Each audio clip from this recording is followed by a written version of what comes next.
പ്രിയമുള്ളവരെ, എല്ലാവർക്കും ഗുരുദേവ ചിന്താമൃതത്തിൻ്റെ 2ാം എപ്പിസോഡിലേക്ക് ഹൃദ്യമായ സ്വാഗതം.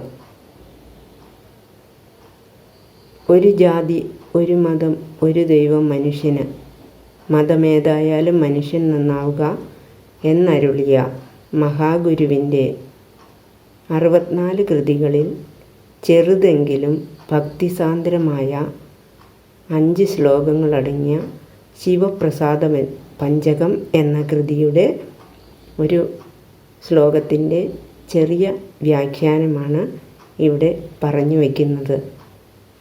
ആ ശ്ലോകം ഇങ്ങനെയാണ്: ശിവശങ്കര സർവശരണ്യ വിഭോ ഭവസങ്കടനാശന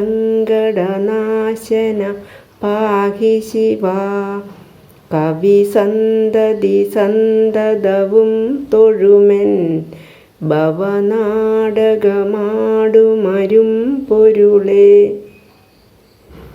ശിവ എന്നാൽ മംഗളസ്വരൂപി എന്നാണ് അർത്ഥം.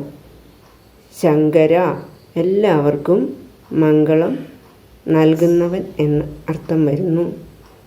ശർവ എന്നാൽ നിഗ്രഹാനുഗ്രഹ ശക്തിയുള്ള ഭഗവാൻ. ശരണ്യ എല്ലാവർക്കും മംഗളം നൽകുന്ന, ശരണം നൽകുന്ന ഭഗവാൻ. വിഭോ നൽകുന്നവൻ. അപ്പോൾ ഭവസങ്കടനാശന പാഹി ശിവ എന്നാൽ എല്ലാ സങ്കടങ്ങൾക്കും അറുതി വരുത്തുന്നവനായ ഭഗവാനെ എന്നാണ് അതിൻ്റെ ചെറു വിവരണം. ശിവശങ്കര സർവശരണ്യ വിഭോ ഭവസങ്കടനാശന പാഹി ശിവ, കവി സന്തതി സന്തതവും തൊഴുമെൻ ഭവനാടകമാടുമരുമ്പൊരുളേ. കവി സന്തതി സന്തതവും തൊഴുമെൻ. ക്രാന്തദർശികളായ കവികൾ എപ്പോഴും നമസ്കരിക്കുന്ന ഭഗവാനെ, ഭവസങ്കടനാശന എല്ലാത്തിൻ്റെയും സങ്കടങ്ങൾക്ക് നാശം വരുത്തിത്തരുന്ന ഭഗവാനെ, പാഹി ശിവ ഞങ്ങളെ രക്ഷിച്ചാലും എന്നാണ് ഇതിൻ്റെ ഒരു ചെറു വിവരണം. എല്ലാവർക്കും നന്ദി, നമസ്കാരം.